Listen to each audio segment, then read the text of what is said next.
This is College Talk with Dean Aldemaro Romero Jr., a weekly program exploring the lives and work of the people of the Weissman School of Arts and Sciences at Baruch College. Well, thank you very much for coming to this interview. My pleasure. This is a very interesting topic because it touches many different things at the same time. Some of the things people are familiar with, have heard about it, but maybe they haven't put together all of the pieces when it comes to politics and art together. So that's why we invited you to talk about this. Dr. Mitchell Cohen is a native from Manhattan, here in New York City. He got his bachelor's degree in Case Western Reserve University in political science, 2 masters and a PhD also in political science from Columbia University here in New York. And today he's a professor of political science at the Weissman School of Arts and Sciences, Baruch College, City University of New York. So again, welcome and thank you very much for coming for this interview. My pleasure. The first question that occurs to me is, why do you choose to work on this intersection between politics and art? Well, I'm a professor of politics, and I've been politically concerned since I was a teenager in the late 60s, and music has just always been interesting, of great interest to me. And the tensions between what is being created artistically and the problems of what political ideas are embedded or may be embedded, sometimes consciously, sometimes not so consciously, in various types of artworks. And so one of the things that I try to look at in this book is I really begin at the beginning of opera, which is at the end of the Renaissance.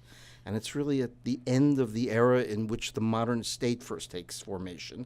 And then I end the book with Mozart, glorious Mozart.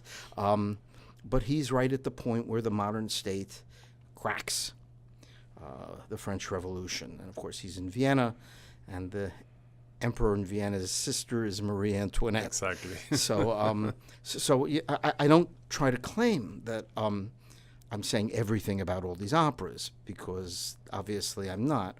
What I'm trying to do is look at it from the angle of someone trained to study politics. Now, the title of the book is The Politics of Opera. Right. And the first question that came to me when I read that title was, is opera a reflection of the political environment when they were written, or does opera actually can influence some of the political discourse of their time? Is there a general answer to that question? No, I'm not sure there's a general answer. I think it depends on the time and the place and the role of opera. The very earliest operas are basically experiments which take place in Florence in the late 16th century. The first opera where we still have both the music and the libretto. We have the very first opera, we have the libretto, but the music is missing.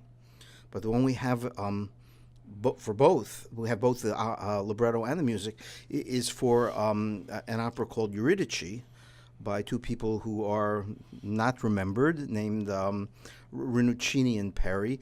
But it's written for a major political event, a political marriage. Maria de' Medici of Florence with King Henry IV of France. And if you look buried in it and the other early operas, you see political ideas that are connected to their times. But when I say it depends on the place, the first really great opera takes place is written in Mantua by Monteverdi. And this is just it's a type of artistic leap. Suddenly you have this artistic imagination of sound in time that just goes beyond all the earlier attempts. But then he doesn't stay in Mantua. Mantua, like Florence, is a duchy with a Grand Duke. But then Monteverdi moves to Venice, which is a commercial republic. And that's where you first have opera houses, where people are buying tickets instead of them being an event for royal, ducal, this or that. Yes. But he chooses, Monteverdi chooses librettists in interesting ways. the guy who wrote the libretto for Orfeo in Mantua, later becomes the Grand Chancellor of Mantua. The group who's writing his librettos in Venice are intellectuals who are close to the centers of power in the city. And so it ends up being quite interesting in that. But then it depends. If you go to France, the first opera there is all under the auspices of the Sun King, the absolutist king. And then if you jump to Vienna, Metastasio, who writes librettos there, that scores of composers set to music, is sort of is the court or Caesarian poet of the Holy Roman Empire. So he, in a way, is expressing the ideology of the regime. If you go back to Venice and look at Monteverdi's opera, The Coronation of Poppaea, which is probably the first great political historical opera, the center of it is an argument between the horrible Nero and his advisor Seneca on whether reason or emotion should be predominant in. So it's a sort of, in some ways it's a warning to what's going on in Venice at the time. So it really depends. Now, when we were mentioning this, the first thing that came to my mind was the Marriage of Figaro. Yeah. Because the original story was quite political. Right. Because it was about class struggles and all that sort of things. But the Mozart version of it is kind of watered down, doesn't get as political as the original narrative was. Do you agree with that? Yes and no. You know, the original play by Beaumarchais has this extraordinary moment where Figaro, who's in the position of a servant, goes nose to nose with the Count, who's his boss, and says, "You know, Your Excellency, what did you do to get all your privileges? You went to the trouble of being born, right?" Now, now, even though when Mozart is writing, the emperor in Vienna is supposedly quite enlightened, that was perhaps going a little too far. But I have a theory, and I'm not the first person who's argued something like this, that Mozart and his librettist, the remarkable Lorenzo da Ponte, who later became the first professor of Italian at Columbia, put it back in other ways. The tension between social classes. If you remember toward the beginning, Figaro sings a song, Se vuol ballare. If you want to dance, it's right after he finds out that the Count wants to have an illicit evening with his bride-to-be. And he sings a song where he says, "If you want to dance, my little Count, you'll dance to my tune." And then a little while later in the opera, you end up with peasants dancing dances that are aristocratic dances. And that's in a way them putting back in the art what had to be taken out as being too blatant, I think. And it's quite remarkable. There's a lot of argument over the use of the word genius, but I don't see how anyone who really spends a lot of time on Mozart can use any other word. Exactly. It just it has to be an even better word. Now, you mentioned earlier that opera was born with the Renaissance. And as a musical genre, it came up about much earlier than many other types of genres in music, like symphonies and many others. Do you think that Renaissance was the reason why operas really came about? That is, that flourishment of new things and trying things and even challenge conventional wisdom? Well, I think that's partly true, but the story of what happens is quite remarkable. You have circles in Florence who are discussing ancient and modern music. Now, in fact, they have no ancient music. None of it exists. What they're doing as traditional men of the Renaissance is they're reading what Aristotle wrote on music, or this one or that one. One of the circles, by the way, includes Galileo's father, who writes a whole book on ancient and modern music, which has very interesting political echoes in it. And they come to the conclusion that what musically is called monody, which means one, in this case it meant a voice line with accompaniment, was what the ancients used in ancient Athens, for example, with the great ancient Greek playwrights. By doing that, you could allow a voice to explain, or not explain, to express an idea, an emotion, or advance a plot. And this was contrasted to the polyphonic madrigal, where you had numerous voices going one voice on top of another. And so it's beautiful, but you can't understand the voices. So it doesn't quite work if you want to have the development of a drama in music. So the argument is then made that they should, drama in music should use the technique of monody. And one thing that I suggest, which is probably not quite provable, is that in Florence at the time, it's right at the moment where the only voice that counted was the Duke. And all the aristocrats, including those in these circles, could not, they were aristocrats and they had their titles, but they had no real power. No. And so the real power is that one voice. And so I sort of see a type of symmetry between what's going on politically and what's going on in this attempt, which leads to early opera. Now, you mentioned earlier that a number of authors of the librettos as well as composers were sending some kind of political messages in what they were writing to the public. But my question is, do we know to what extent the general public who attended those performances really understood those messages, that because in many ways they were subliminal to the narrative of the opera itself? Right. You're right. In some cases they're subliminal, but it also depends on what type of audience.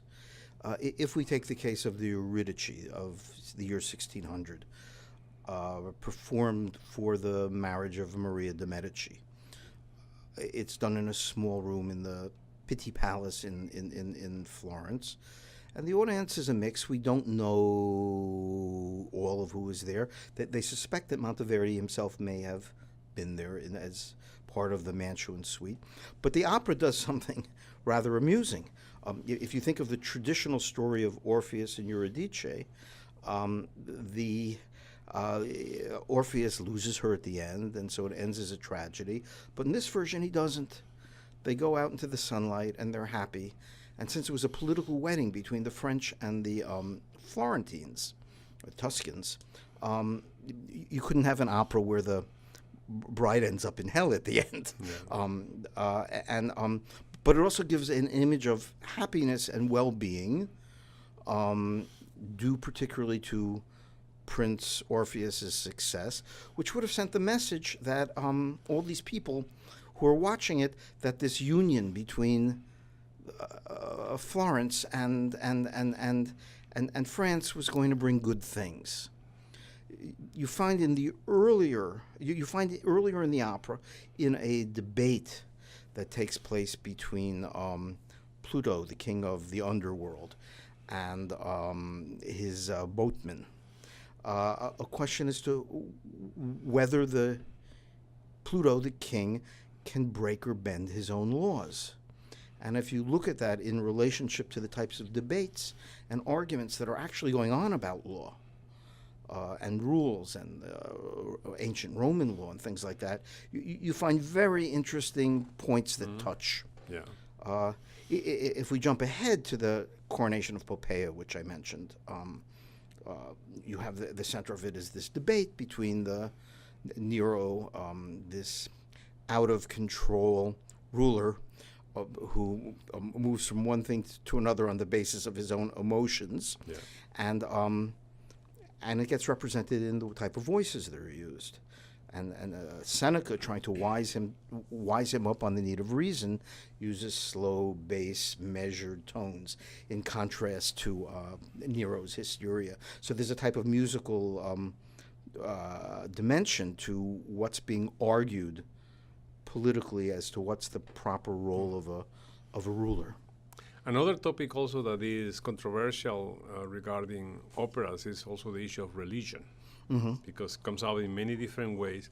And of course, when you mention religion and opera, most people, the first reaction is, oh, Wagner. He was an anti-Semitic guy. Although he wasn't the only anti-Semitic composer, but I think he got the major label just because Hitler adored him and his music. So my question to you is, to what extent also anti-Semitism as well as other forms of rejection of certain type of religions play a role in the way operas were written? Right. I don't see that in the period that I'm dealing with in this book, but certainly with the case of Wagner, there's a rather furious debate, and the debate takes place on two levels. And it's not just the fact that he was an anti-Semite, because this is well known. Yeah. The fact is that Wagner wrote a whole essay called Judaism and Music, which is it's a sort of locus classicus of racism and prejudice.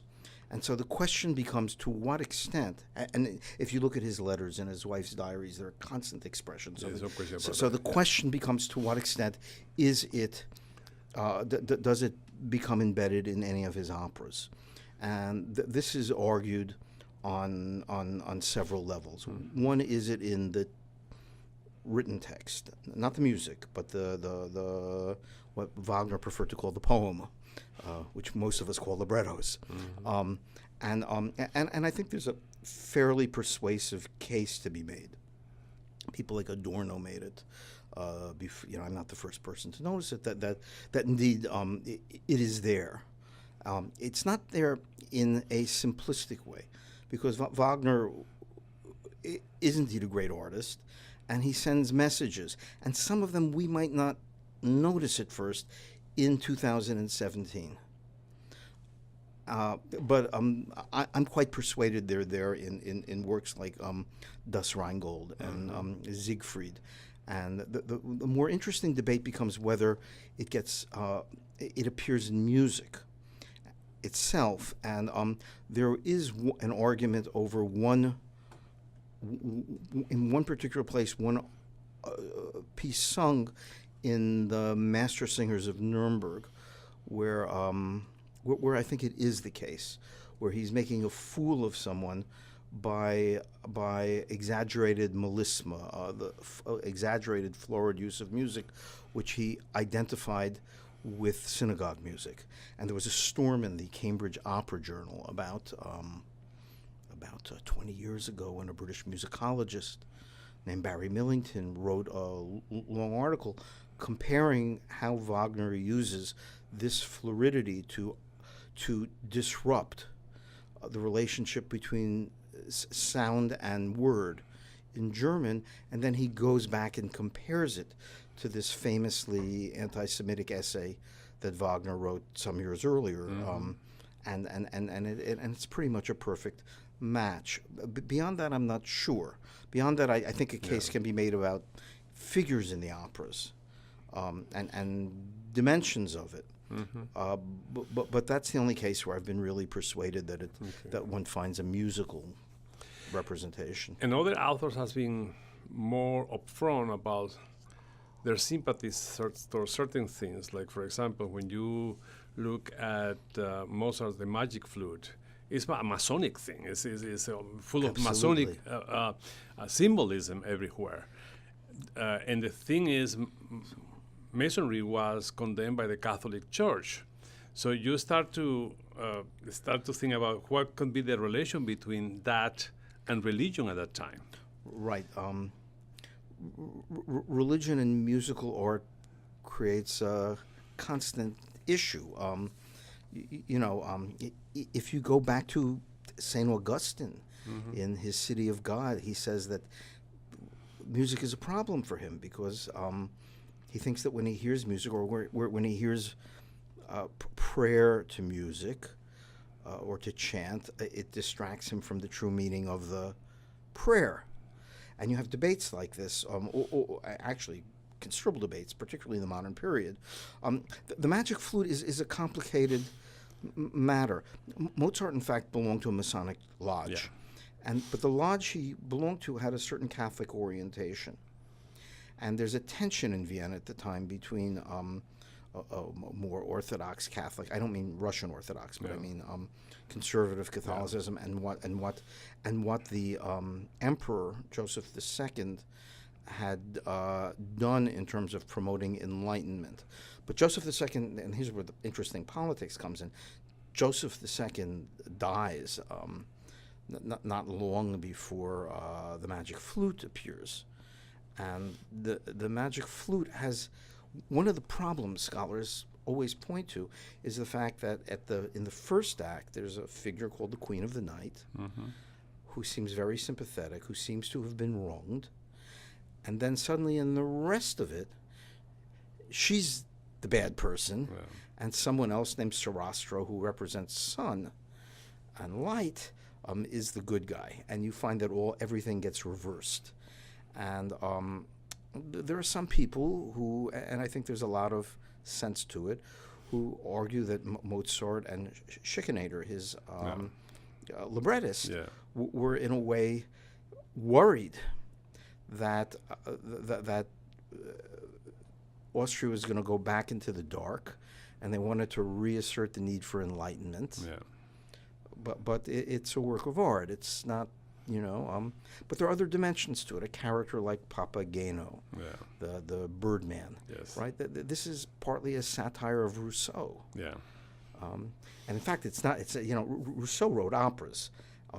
They aren't wonderful, but the one that was the most popular in 18th century Europe, called Le Devin du Village, the village soothsayer. 12-year-old Mozart writes a satire of it called Bastien. And so one of the marvelous things about working in this field is you just keep coming up with interesting connections, and you have to always do a sort of balance between your methodological concerns and what appears. And it's a back and forth, and at least for me all the time. And so for me it's history and law, and it's music and an array of interesting figures, and you want to figure out how did they do that. You look at Mozart, you listen to Mozart, and you go, how did he do that? Yes, it's interesting because this is a big contrast with the image that many people have of Mozart based on the movie Amadeus, which is he's presented like a genius, but kind of a rascal, you know. But he seemed to me he was really thoughtful and really there was a lot of meaning in the kind of things that he produced. Yeah, I think you're quite right.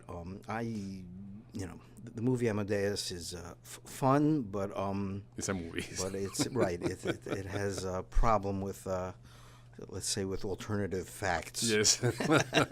And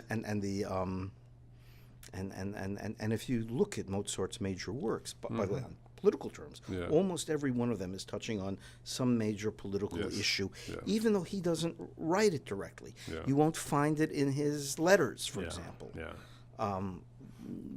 But somehow when you have class and gender conflict in Figaro. You have in Don Giovanni a aristocrat who just fulfills his needs and doesn't care what happens to anyone else. In Così fan tutti, you have a type of alliance between a maid and a philosopher against the illusions of the status quo. And so there's a way of interpreting it. Doesn't tell you everything about what Mozart accomplishes musically, but what he does and the way he uses dance as well is quite extraordinary. Exactly. Looking at your resume, I stumbled into the title of one of your papers, which was "Can We Trust Intellectuals?" And that attracted my attention because we're living in a world where there is a tremendous wave of anti-intellectualism and anti-elite and all that sort of things. Please tell our audience what that paper was all about. Oh, it was a paper I gave at the Institute for Advanced Study in Princeton, and it was dealing with a couple of thinkers, ranging for an intellectual for whom I have great regard, Michael Walzer, a philosopher whom I worked with, to Edward Said and Ivan Turgenev, the Russian novelist in the 19th century. there's an unusual problem with intellectuals. On the one hand, you're really right. We do live in a society that intellectuals make a lot of people uncomfortable. And Richard Hofstadter, the American historian, wrote a marvelous book on anti-intellectualism in American life and American history. On the other hand, I guess I do think that many intellectuals, and you'll excuse me for saying some professors, do live in ivory towers and don't have enough connection with the problems that everyday working class or immigrant populations, for example, have to cope with. And intellectuals deal often with the development of big ideas, but big ideas can also be too big. Yeah. And they can be concepts that lose the particulars of everyday life. And I think intellectuals, especially political intellectuals, have to remain really tuned to people who don't have the privileges of reading books all the time and have to worry about their kids paying tuition and things like that. And for almost 20 years I was the co-editor of a political magazine called Dissent. And that I think was always one of our real preoccupations, and we would always insist that if someone writes for Dissent, you write for a reader. Yeah. You don't get lost in intellectual or academic jargon. We insisted that people can make very sophisticated arguments using straightforward prose. Yeah, well, and that's why maybe many intellectuals get surprised when they see the poor, the people with less education, voting against their own interest. I mean, against the interests of the intellectuals themselves too, and because they are not connected with reality. Right, and you have to talk to people. Yes. Yes. Sometimes when I read, some of our viewers will recognize the name Herbert Marcuse, who is one of the great philosophers of the 20th century, came from Germany to the United States. Yet when I read him talking about America, I think he was in American universities for decades. Yes. And I have the feeling that he only spoke to graduate students who were studying Hegel. Yeah. And he never had a conversation with someone, say, standing online, trying to figure out how much they can pay for groceries that week. Exactly. Okay. Well, thank you very much for this interview. We really appreciate it because people can see all the connections that are between art, especially music, and many other fields of human endeavors. And next week, we're going to have here Professor Catherine Bihar, who will be talking about the art of today and the future. So we'll continue with art things. So that's great. My message to everybody is stay tuned. This has been College Talk with Dean Aldemaro Romero Jr., a production of the Weissman School of Arts and Sciences at Baruch College. All rights reserved, 2017.